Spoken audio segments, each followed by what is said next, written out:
एक partner narcissistic है तो दूसरे पार्टनर पे इतनी चीज़ें इम्पोज की जा रही हैं। दे ऑलवेज से कि अगर दूसरा प्रॉब्लम में आ रहा है तो ये उसकी प्रॉब्लम है, जबकि उसको समझ नहीं आ रहा कि मैं किसी का मेंटल पीस जो है वो तोड़ रहा हूँ। दूसरे को हक है कि वो अपनी मर्जी की ज़िंदगी ले जिए और एंजॉय करे। ये कभी भी एक रिलेशन को साल हर साल मेंटेन नहीं कर पाते। बर्दाश्त करना इज़ नॉट कंपल्सरी, उस पर बर्दाश्त नहीं करना बल्कि मैनेज करना है। The first step to manage.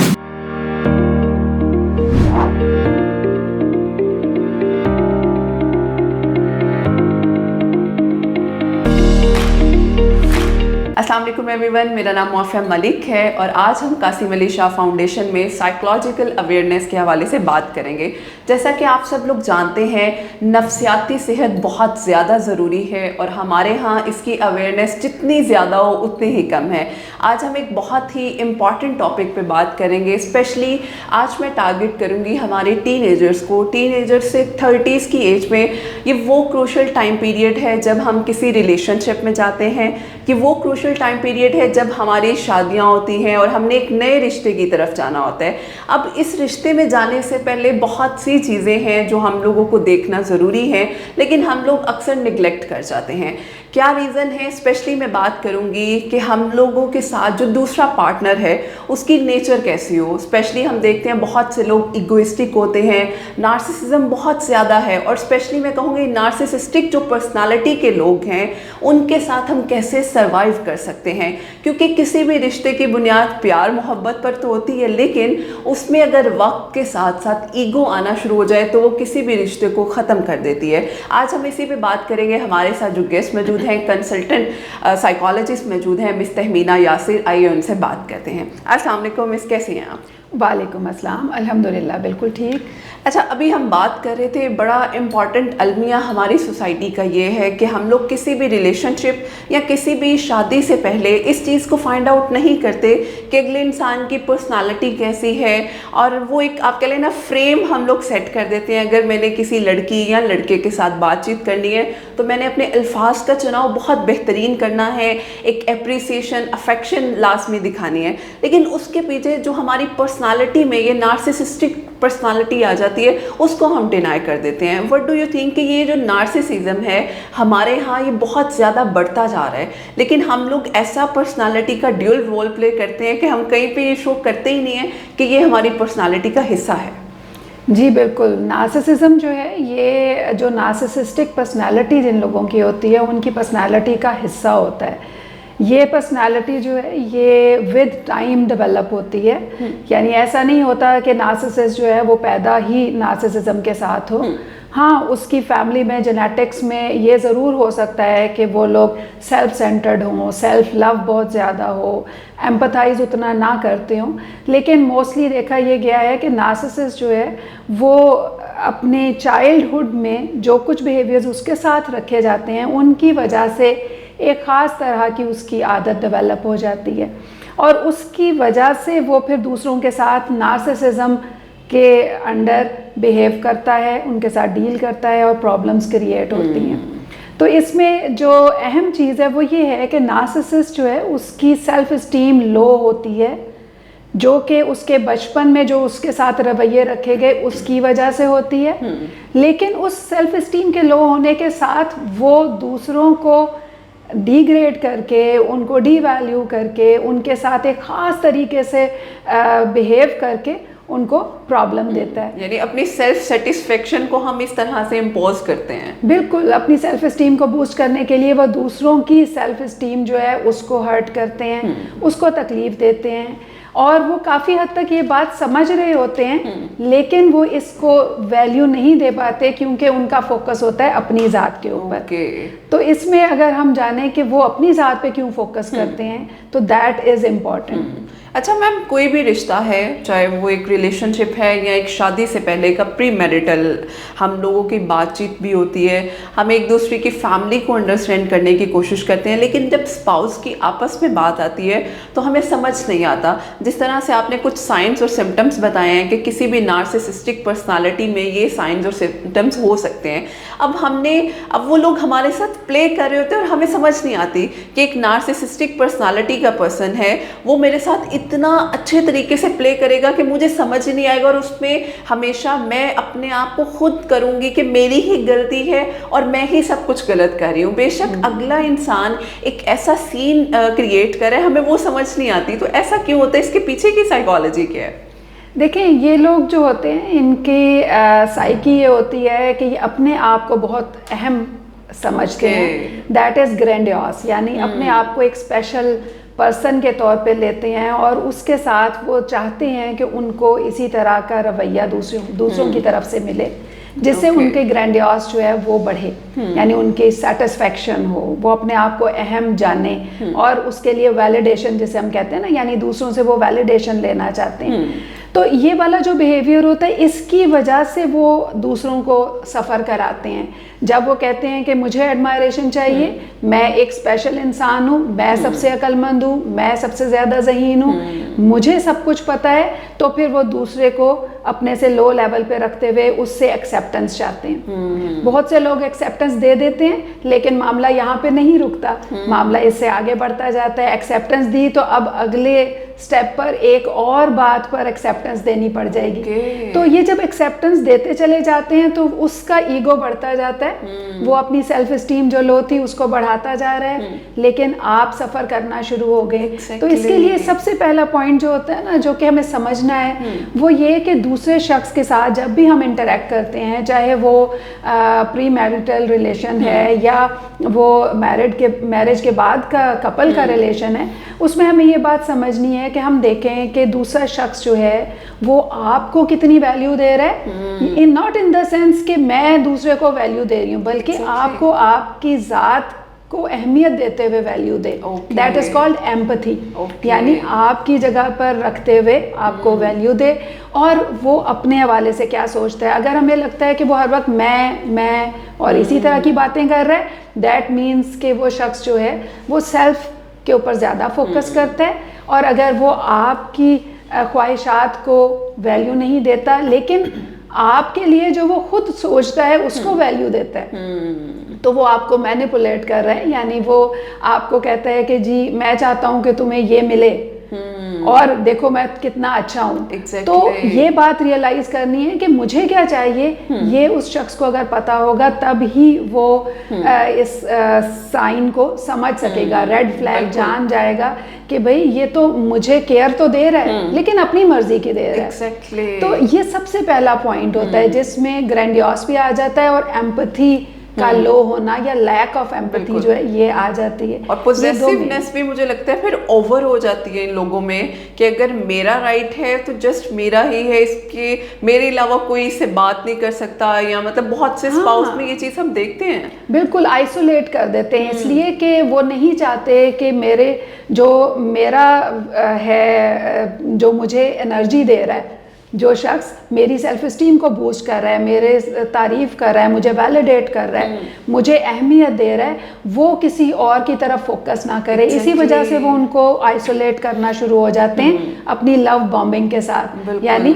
कि मैं तो तुम्हारी बहुत केयर करता हूँ, तो तुम क्या मुझे छोड़ के चली जाओगी अपने माँ बाप के घर।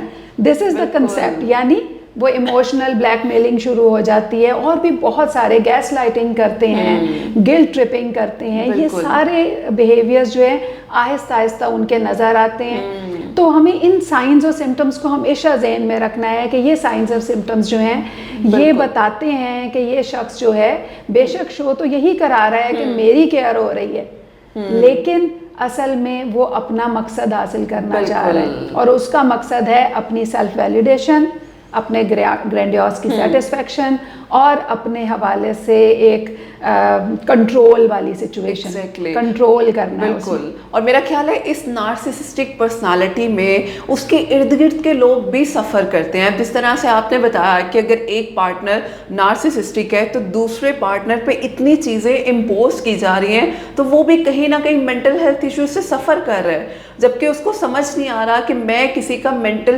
पीस जो है वो तोड़ रहा हूँ, ख़त्म कर रहा हूँ, तो I have to work on this thing. तो यहाँ पे मेरा क्वेश्चन ये है कि अब हमने बताना है नार्सिसिस्टिक पर्सनालिटी का जो पर्सन है कि वो अपने आप को इनसाइट कैसे डेवलप करे। एक तो इनसाइट डेवलप करे, फिर उस पर काम भी करे, क्योंकि देखिए एक अगर रिश्ते में ज़्यादा देर तक ऐसे अवामिल रहें तो पार्टनर भी छोड़ना बेहतर समझता है कि मेरी मेंटल पीस इतना डिस्टर्ब हो रहा है तो मुझे इस रिलेशनशिप को ही ख़त्म कर देना चाहिए। तो उस सूरत में हम क्या करेंगे?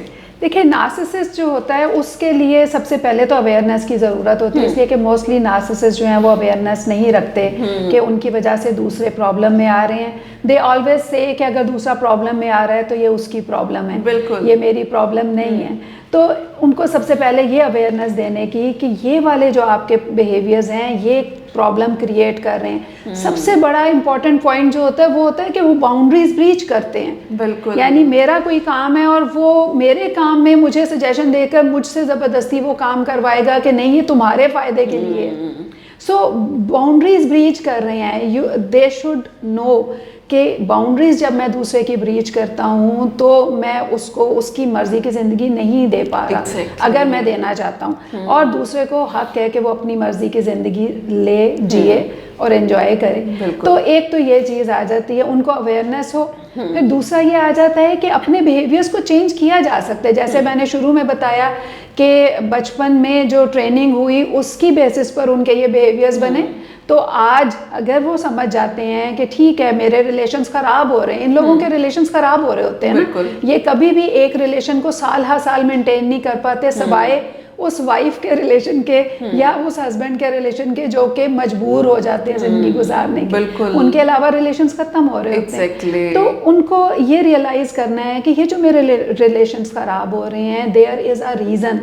मेरी पर्सनैलिटी का ये वाला जो इशू है जिसमें कि मैं दूसरे को मैनिपुलेट करता हूँ, दूसरे को यूज़ करता हूँ अपने मकसद के लिए, इससे दूसरे को फ़ायदा नहीं होता। तो मेरा फ़ायदा तभी मेरे लिए फ़ायदेमंद है जब मैं दूसरे के फ़ायदे को भी अहम जानूं। ये जो कंसेप्ट होता है कि जी दूसरे को गिराकर आगे निकलना, इस कंसेप्ट के साथ इंसान हमेशा अकेला रह जाता है। तो इनका यही बिहेवियर होता है। They should realise. एग्जैक्टली। और मेरा ख्याल है ये अवेयरनेस बहुत ज़्यादा ज़रूरी है कि अगर हमारे इर्द गिर्द में कहीं भी हमें किसी ऐसी पर्सनालिटी के साथ लोग नज़र आ रहे हैं तो हमें उन पर काम करने की ज़रूरत है। और स्पेशली मैं कहूँगी इसके जिस तरह से आपने बताया कि हमने इसको स्ट्रेटेजाइज किस तरह से करना है, किसी भी कपल के लिए कितना ज़रूरी है अपनी प्रॉपर एक काउंसलिंग सेशन लेना। क्योंकि मेरा ख्याल है म्यूचुअल काउंसलिंग सेशन लेना is not a bad thing, वो आपके रिलेशनशिप को हेल्दी रखने के लिए ज़रूरी है। और स्पेशली जब बात करें कि पार्टनर के अंदर ईगोइस्टिक ज़्यादा हो रही है, नार्सिसिज्म हमें ज़्यादा नज़र आ रहा है, तो उस वक्त पे स्पेशली इंडिविजुअल और एज अ कपल सेशन लेना कितना ज़रूरी है किसी भी पर्सन के लिए। ऐसे सूरत हाल में सबसे ज़्यादा ज़रूरी होता है कि कपल सेशन ले, इसलिए कि कपल की प्रॉब्लम है। ऐसा नहीं है कि जो सफ़र कर रहा है, सपोज कि जो विक्टिम है उस सिचुएशन का, उसकी ही सिर्फ प्रॉब्लम है। जो सफ़र करा रहा है, जो प्रॉब्लम क्रिएट कर रहा है, उसकी भी प्रॉब्लम है। वो शख्स भी सफ़र करता है। तो कपल काउंसलिंग जो है that is the most important. लेकिन मोस्टली हमारी सोसाइटी में ये होता है कि सिर्फ वो शख्स जो कि सफ़र कर रहा है वो आता है, विक्टिम हमारे पास आता है, वो बताता है कि मेरे साथ ये होता है, ये होता है। तो उसको अपने आप को बेहतर बनाना है और नार्सिसिस्ट को उसकी जगह पर रखना है अगर वो रिलेशन को बेहतर रखने की कोशिश करना चाहता है। तो ये ज़रूरी होता है कि हम एम्पैथ जो है या जो कि विक्टिम है, जो कि बर्दाश्त कर रहा है, उसकी ट्रेनिंग करें कि बर्दाश्त करना इज़ नॉट कंपल्सरी। बर्दाश्त जब आप करते हैं और आप दूसरे को बाउंड्री क्रॉस करके आगे बढ़ते जाने का मौका देते हैं तो उसके नतीजे में आपकी बाउंड्री कम होती जाती है, रिस्ट्रिक्ट होती जाती है, आपके अंदर आपकी प्रॉब्लम्स जो हैं वो बढ़ती जाती हैं। सो उस पर बर्दाश्त नहीं करना बल्कि मैनेज करना है। The first step to manage is to create the proper boundaries, to set the boundaries set करना। बिकॉज बाउंड्रीज सेट जब आपने कर ली तो उसके बाद आपने उनको सिर्फ उस दूसरे शख्स से मनमाना है। और वो कैसे? हमेशा अपनी बाउंड्री पर कंप्रोमाइज़ ना करके। यानी जब आप बाउंड्री पर कंप्रोमाइज़ करते हैं तब दूसरा शख्स कहता है ओके इसने कंप्रोमाइज़ कर लिया, चलो अब मैं एक और चीज़ पर कंप्रोमाइज़ करवाता हूँ। तो first step is to set the boundaries. Second step होता है कि आप अपने जो मामलात हैं उनको अपने साथ और उनमें उनकी इंटरफेरेंस को कम से कम कर दें। ये जो एक कंसेप्ट होता है ना कपल्स का कि जी हम अब मुश्तरका ज़िंदगी गुजार रहे हैं, ये मुश्तरका ज़िंदगी जो है ये दो एम्पैथ या दो केयरिंग एक दूसरे के लिए जो केयर करे उनके लिए तो अच्छी होती है। लेकिन अगर एक शख्स जो है वो नार्सिसिस्ट है तो आप ये समझ लें कि ये मुश्तरका ज़िंदगी जो है इसमें जितना आप डिपेंडेंट होंगे उसके ऊपर उतना ही वो आपको ज़्यादा एक्सप्लॉइट कर सकता है, मिस यूज़ कर सकता है, आपकी पावर्स को भी आपको लो फील करा सकता है और उसके साथ फिर आपकी प्रॉब्लम्स बढ़ती है। सो आपने उसके साथ डिस्टेंस इस लिहाज से मेंटेन रखना है कि ये मेरी टेरिटरी, ये उसकी टेरिटरी, और जो मुश्तरका है उसमें किसकी बात कब वैल्यू दी जाएगी, किसकी बात को, इसके ऊपर फोकस करने की ज़रूरत है। एग्जैक्टली। और मेरा ख्याल है ऐसे एक कपल में बल्कि हर रिश्ते में एक कम्युनिकेशन बैरियर बहुत ज़रूरी है जो हमारा लैक करता है। हमें प्रॉपरली अपनी लिमिट्स को सेट करने की ज़रूरत है। ओके, तुम रेड फ्लैग किसी भी सूरत में शो कर रहे हैं तो हमें उस पर थोड़ा सा साइड लाइन होना है। हमें डायरेक्ट जो है वो एग्रेसिव नहीं होना, हमें असर्टिवली उसको लेकर चलना है कि ये चीज़ हम समझ नहीं पाते हैं। तो आई वांट कि हम जो ये सेशन कर रहे हैं उसका पर्पस ही यही है कि हम आप तक ऐसी अवेयरनेस पहुंचा सके जो आपकी ज़िंदगियों को बेहतर बना सके। लास्ट में चाहूँगी मिस्टर मीना हमें कोई ऐसा मैसेज या कोई ऐसे टिप भी दें कि हम लोग अपने रिश्तों को अच्छे तरीके से निभा सकें। देखिए, इसके लिए सबसे पहले तो आपने ये बात ज़हन में रखनी है कि जब भी किसी रिलेशनशिप में जाना है सोच समझ के जाना है और उसको निभाना है तो ये सोच समझ के निभाना है कि वक्त के साथ सारे मामलात सही नहीं हो जाते। ये एक बहुत आम कंसेप्ट है जो कि वालिदैन भी देते हैं और बच्चे भी इसके ऊपर कई दफ़ा फोकस कर रहे होते हैं। वक्त के साथ सब ठीक हो जाएगा, 2-4 साल गुजर जाएं, 1-2 बच्चे हो जाएं, सब मामला ठीक हो जाएगा। ये बात नहीं होती। जो शख्स अगर नार्सिसिस्ट है उसकी पर्सनालिटी के अंदर ये इश्यूज़ हैं या इसके अलावा और कई पर्सनालिटी इश्यूज़ होते हैं वो हैं, तो उनके साथ आपने अगर कंप्रोमाइज़ करना है तो आपने सोच समझ के कंप्रोमाइज़ करना है कि मैं क्या दे रही हूँ और क्या मुझे मिल रहा है, क्या मैं इसके साथ अगले 20-30 साल गुजार सकती हूँ। इसलिए कि जब हम उसको लटकाते हैं, हम टाइम देते जाते हैं, ओके फाइन कोई बात नहीं, आज तो अच्छा है, कल प्रॉब्लम हुई थी कोई बात नहीं, आज ठीक है, कल भी ठीक होगा, हम टाइम देते जाते हैं तो वो टाइम देना जो है वो हमें वो हम कहते हैं ना ट्रॉमा बॉन्डिंग में डाल देता है। तो हम आदी होते जाते हैं कि 4 दिन अच्छे गुजरे, 5वें दिन जो है वो प्रॉब्लम आ गई तो उसके बाद जो है वो हमने बड़ा परेशानी महसूस की, लेकिन फिर दोबारा लव बॉम्बिंग शुरू हो गई तो देन दैट इज़ फाइन। ये अगर पैटर्न आप समझ जाएं कि पहले वो आपको लव बॉम्बिंग करेंगे, फिर आपको डी वैल्यू करेंगे, फिर आपको डिस्कार्ड कर देंगे, साइलेंट ट्रीटमेंट, यानी आपको फिर वो उनको फ़र्क ही नहीं पड़ता, आप उस जगह पे मौजूद भी हैं तो आपको वो बात नहीं करेंगे, वो किसी और के थ्रू आपसे बात करवा लेंगे, मन काम करवा लेंगे, लेकिन वो अपनी बात आपसे डायरेक्ट नहीं करेंगे। फिर उसके बाद आ जाता है कि वो जब देखते हैं कि इस शख्स की तो मुझे ज़रूरत है और अगर जो दूसरा शख्स है वो पीछे हट जाता है, वो कहता है कि बस ठीक है अब मैंने इस रिश्ते को ख़त्म करना है, तो वो दोबारा से लव बॉम्बिंग और दोबारा से मिलते करने पर भी आ सकता है। और ये हम अक्सर देखते हैं, अक्सर क्लाइंट्स जो मेरे पास आते हैं उनके ये इश्यूज़ होते हैं कि वो 4 दफ़ा 6 दफ़ा इस तरह की प्रॉब्लम आई, फिर उसने मिन्नतें कर ली, फिर सब ठीक हो गया, तो अब तो इतनी बुरी हालत हो गई है कि अब मेरे से जो है वो बर्दाश्त ही नहीं हो रहा, अब मैं क्या करूं। और इट हैज़ बिन अबाउट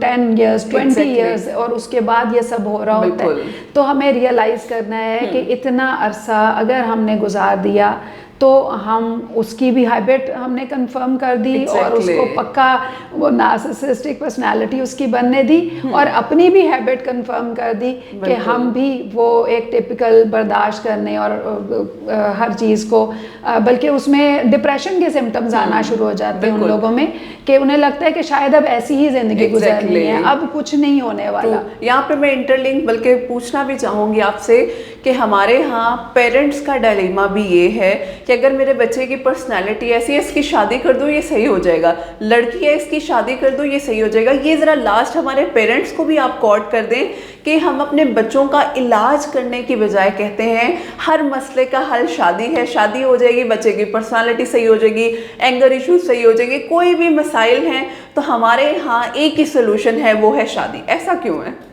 देखें, ये एक टिपिकल कंसेप्ट है जो कि बहुत पुराना हमारी सोसाइटी में चला आ रहा है कि एक ही मकसद ज़िंदगी में है कि आपने शादी करनी है और जनरेशन्स आगे चलानी है, और इसी के साथ रिलेट करके कोई भी इशू हो, ख़ास तौर पे शादियां पहले तो बहुत जल्दी एज में हो जाती थी, तो टीन एज में या यंग अडल्टहुड में कोई भी इशू हो तो ये इशू इसीलिए हो रहा है कि इसकी शादी नहीं की, बस शादी कर दो इसकी। अगर लड़का बिगड़ रहा है तो शादी कर दो, जब बीवी आ जाएगी तो फिर ये बिगड़ेगा नहीं, फिर इसके मसले जो हैं वो हल होना शुरू हो जाएंगे, जबकि ऐसा नहीं होता।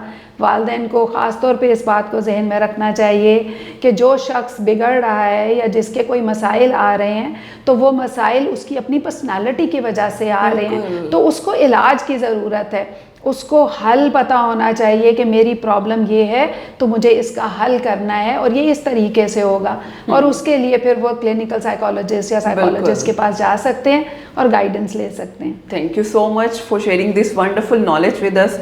और मेरा ख्याल है ये सेशन हम सब के लिए बहुत ज़्यादा प्रोडक्टिव है। वही बात है, हम सब कहीं ना कहीं कोई ना कोई नया रिश्ता बनाते हैं जिसमें हमें रिश्ते में स्टार्ट करने से पहले अपनी और अगले स्पाउस की पर्सनालिटी को लाजमी देखना चाहिए, क्योंकि it a lot of matter. क्योंकि हम जब एक पूरी ज़िंदगी एक इंसान के साथ गुजार रहे हैं तो हमें इन चीज़ों को प्रॉप करने की ज़रूरत है। और वन मोर थिंग, जैसे आपने भी कहा कि अगर किसी को कोई मसला है उसका इलाज करवाया जाए, ना कि उसकी शादी करवाई जाए, ये बहुत ज़्यादा ज़रूरी है। बहुत शुक्रिया मिस तहमीना आपके टाइम का और हमारे साथ इतनी ज़बरदस्त इंफॉर्मेशन शेयर करने का। मुझे तो बहुत सी हेल्प मिली और मेरा ख्याल है हमारी ऑडियंस के लिए भी बहुत ज़्यादा हेल्पफुल रहा होगा। इंशाल्लाह फिर हाजिर होंगे एक न्यू इंटरेक्टिव सेशन के साथ। हमें इजाज़त दीजिएगा। अल्लाह हाफ़िज़।